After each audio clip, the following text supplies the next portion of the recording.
You ask Tiger to solve. This deals with linear equations with one unknown.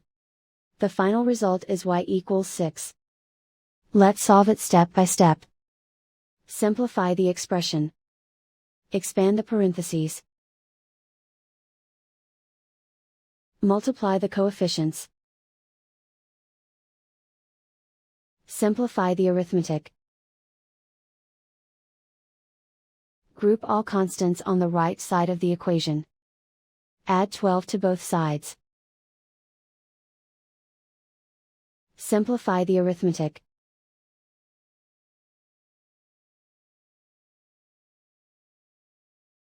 Isolate the y. Divide both sides by 8. Simplify the fraction. Find the greatest common factor of the numerator and denominator. Factor out and cancel the greatest common factor. And so the final result is y equals 6.